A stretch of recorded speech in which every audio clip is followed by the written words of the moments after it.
Minutes after the hour, 8 o'clock, 8:04. Events are changing around the world faster than we can keep up with them. And we thought, what a great idea to try to get Hal Lindsey back on the show, and we've done just that. Of course, Hal Lindsey, a best-selling author, Bible teacher, probably one of the foremost authorities on Bible prophecy that there is, the late, great Planet Earth.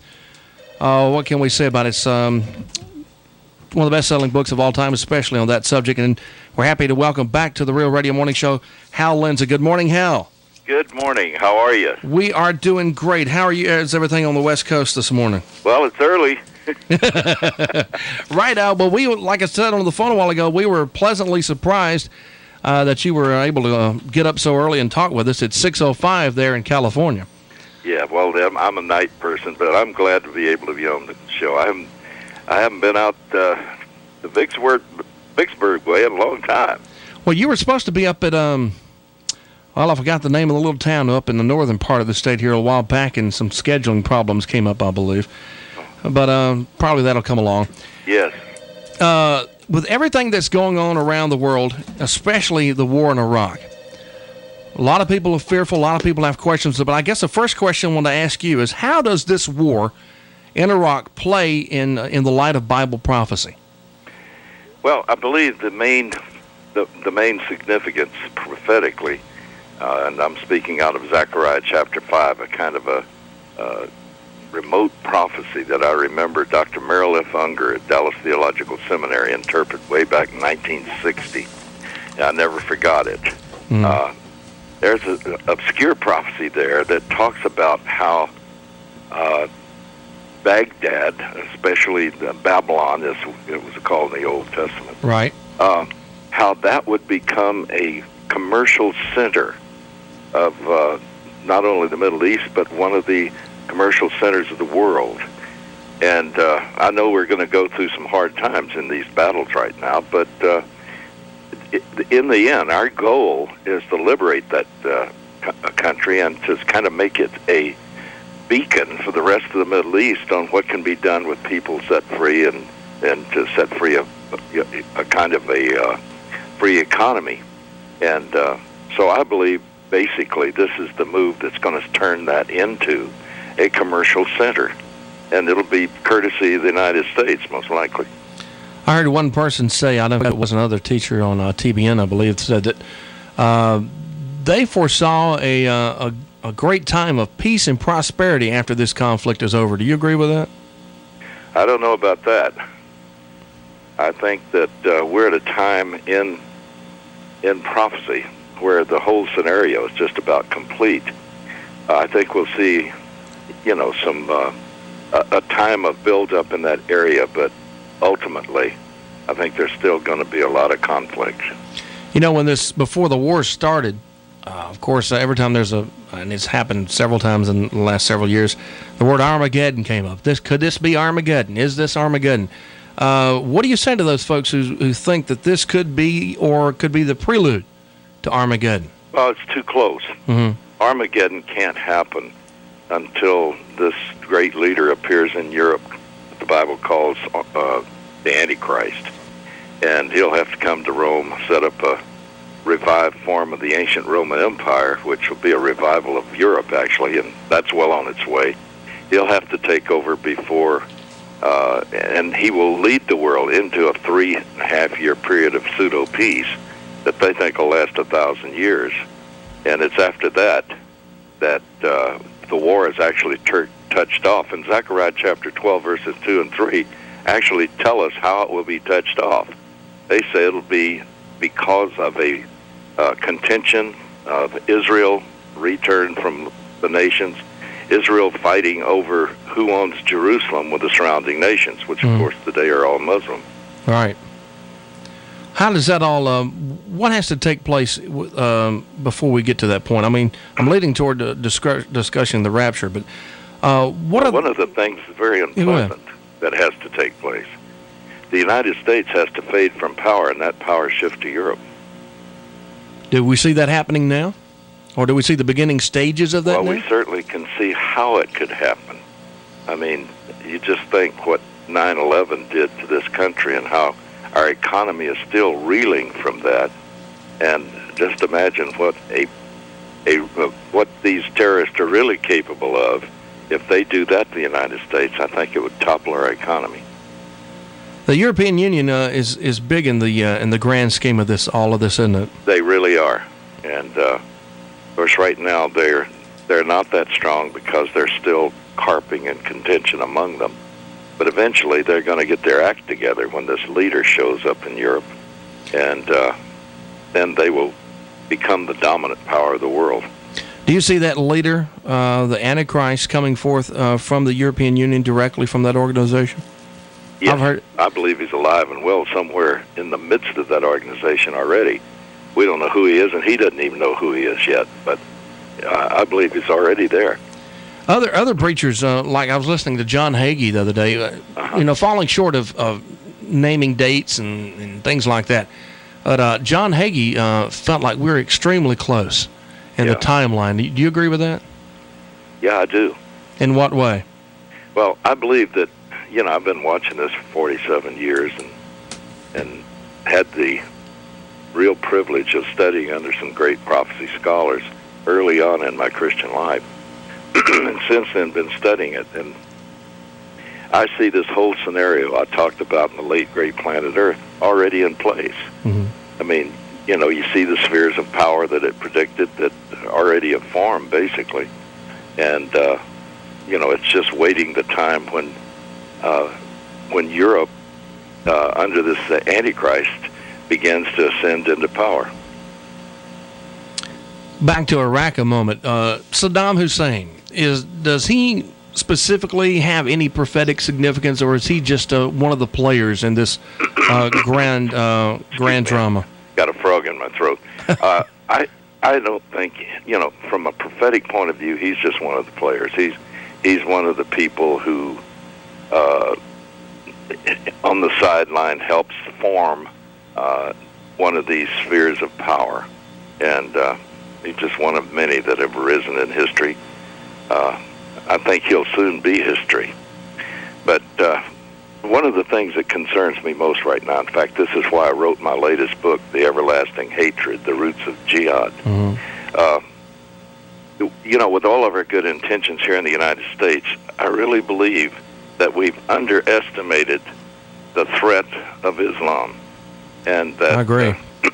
Every time I hear our leaders say Islam is basically a religion of peace, I shudder, because as I show in my book, I've been studying that for at least 20 years. I've been amongst them. I've been all through those countries. Islam is not a religion, not a religion of peace. Absolutely. It's a religion that has, right in the very root of the system, in the Quran, in the history of the actions of Muhammad. It's a religion of violence. It's a religion that inspires violence, and this is why you have Islamic fundamentalists spring up in every generation. When you examine what the Quran says and what Muhammad and those who followed him did, you see that they're the real Muslims, not the ones we call the moderates. Right. I referred to Islam in one term and as being a perverted religion, not from the sexual sense, of course, but from the being erroneous. Do you agree with that assumption? Oh, absolutely. As a matter of fact, you study the Quran, it is based upon the idea that Muhammad was sent by God to straighten out what the Jews and the Christians did to the Bible. They say we perverted and twisted the meaning, and God sent Muhammad to reveal the truth and to straighten out what we had twisted in the Bible. You mentioned earlier the fact that before in an event turn of events that America will have to lose power. Where does America fit in prophecy and Bible prophecy and the turn of events? Where do we fit in all of this?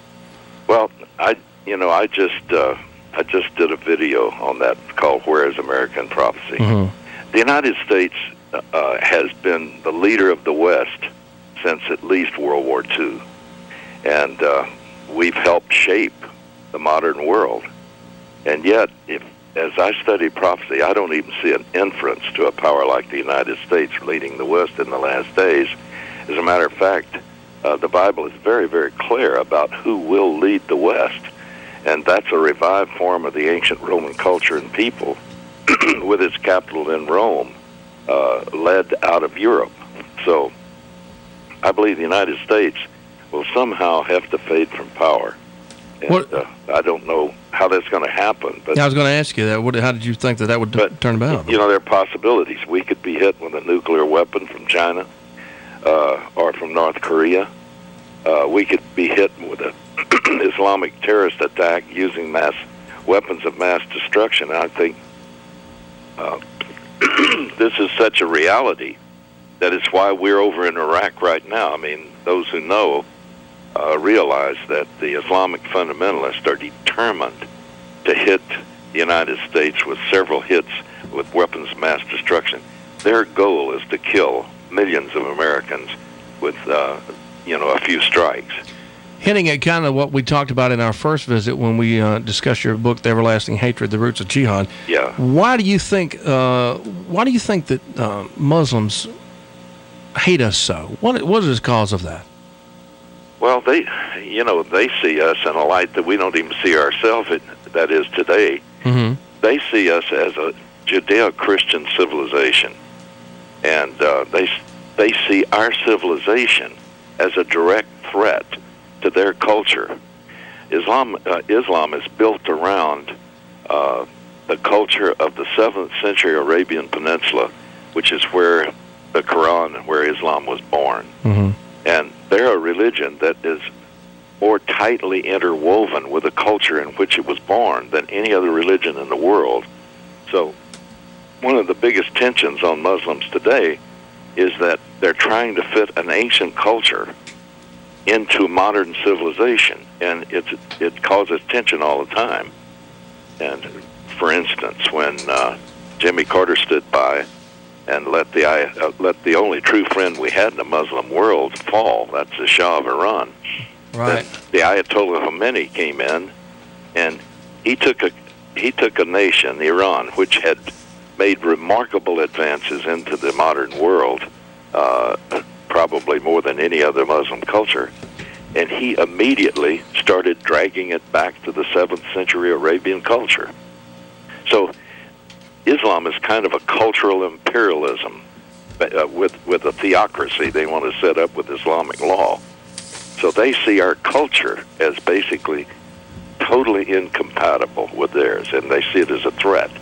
The concept of democracy isn't even in the Muslim religion, so they see us as a threat.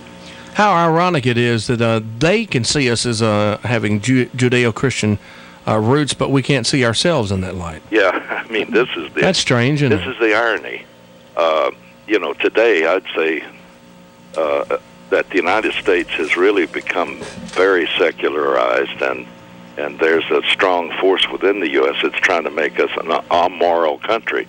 When you look back, though, at how we were founded, I mean, I'm astounded at the things the founders wrote and said about Jesus Christ. I mean, they were very open about it, and the decisions of the early Supreme Court and all of that were very open about the fact that Christianity was the foundation of this country, and that even our economic system would not work unless you could trust the average man to be honest.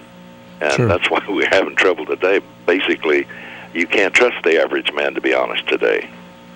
It's a stretch. It's a stretch, yeah. You got to have a bunch of lawyers to make every kind of contract, and even then, people don't keep them. Don't get me started on the lawyer situation. Yeah, but you get both whacked from that one.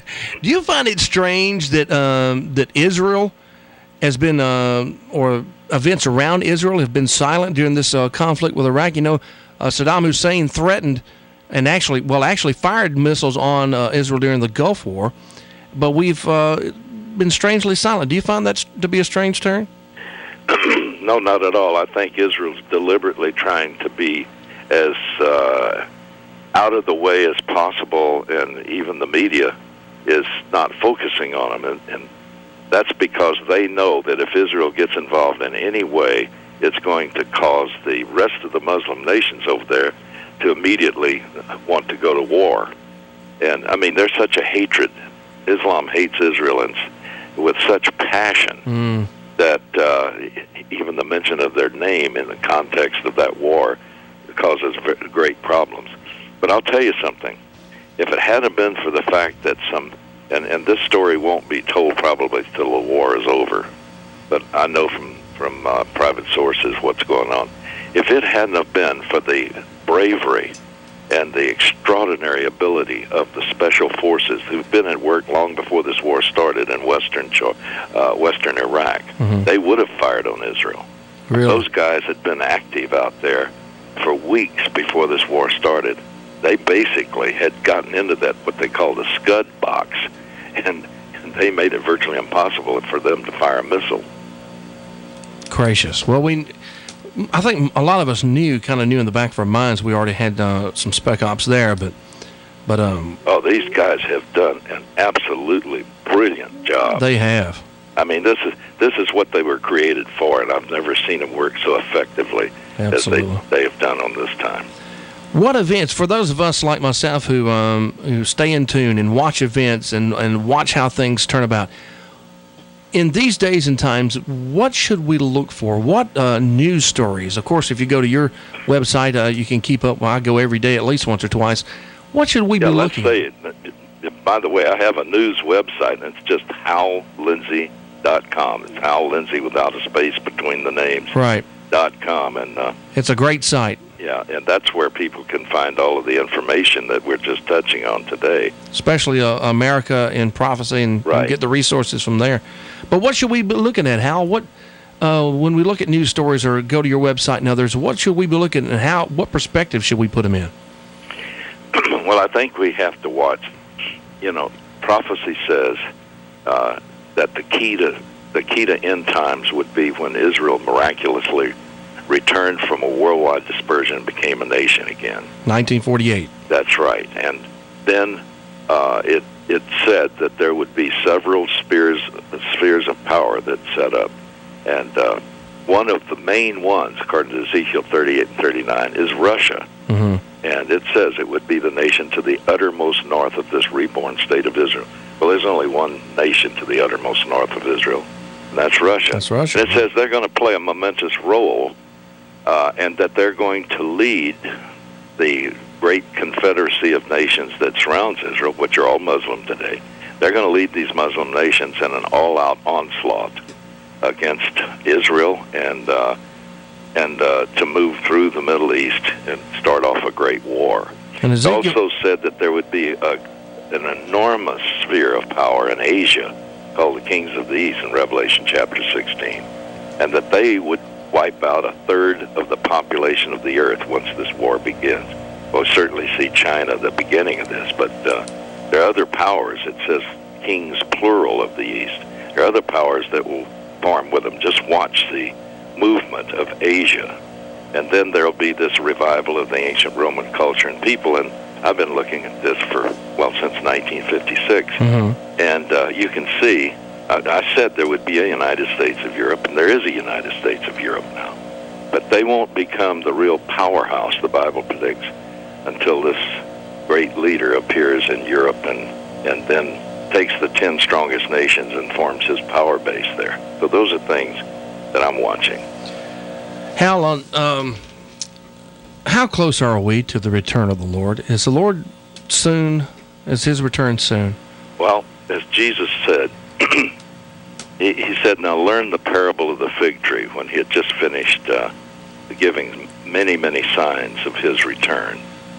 He said, when a fig tree's leaves first appear, you know that summer is near. Now, the parable is simply saying that you can know the general time of summer is near the moment you see the first leaves appear on the fig tree. Mm-hmm. And then he applies that idea. He said, even so, when you see all these things, referring to the predicted signs, recognize I am at the door. And then he gives the punchline. He says, truly I say to you, this generation will not pass away until all these things are fulfilled. So he's literally saying here, look, when you see all of these predicted signs coming together in the same time frame, like they are right now since 1948, right. When you see all these predicted signs come into the pattern, he says, recognize that generation will not pass away until all these things are fulfilled. So he's telling us, when those signs appear, we know the general time of his return is there. Well, they're all here. This is the generation. But then he goes on to say, but of the day and hour, no one knows. So he commands us to know the general time, but he says we cannot know the specific time, such as the day or the hour. Gracious. I believe we're very near. I believe we are too. Hal, in the few minutes that we've got remaining, would you there's a lot of people listening this morning. We've been promoting your appearance on the show for, at least a week since we talked with Larry. Would you take just a minute and speak to folks who are listening this morning to encourage them to come to the Lord if they haven't already? Yes. If you're looking for a sense of security and comfort in the events of the world, you're not going to find it. Even the secular media has said this is the age of anxiety. Our real hope is coming to a personal faith in what Jesus Christ did when he came the first time. He didn't come to judge the world the first time. He came to give his life in payment for our sins. He took all of the sins that you and I will ever commit upon himself, and he died experiencing the punishment that would have fallen on us. And when he did, he purchased a pardon before God for each one of us. And there's a pardon with your name on it before God. But it doesn't become valid unless you confess that you've fallen short of God's standard and that you've broken his laws, and you just humbly come to him and say, I receive that gift of pardon Jesus purchased for me. And I want you to come into my life and make my life what you want it to be. Now, you can pray wherever you are right now. You may be driving a car. You may be sitting, listening at home. But wherever you are, the real hope is to simply say, thank you, Jesus, for dying for my sins. I receive the gift of pardon right now. And when you do, you change your eternal destiny. Amen. That is the real hope. Jesus Christ, and this is an element of prophecy I haven't brought in yet, but according to Jesus' promise, before all of these terrible events begin to take place, before Armageddon, he's going to come and mysteriously take out every living believer that's received that pardon that he purchased for him. Amen. Hal, your website is hallindsey.com, and folks can get more information and tons. Or if they want to get in touch immediately, they can just call 1-800-TITUS-35. Right. The Bible verse. 1-800-TITUS-35. And again, we want to thank you for taking time out of what I know is probably a very busy schedule to take some time and visit with us. And well, it's really good to be with you again, Mike. Thank you very much. We'll talk to you again soon. I hope so. God bless you. You too. All right. Bye-bye. You too. All right. Bye-bye. You too. All right. Bye-bye. You too.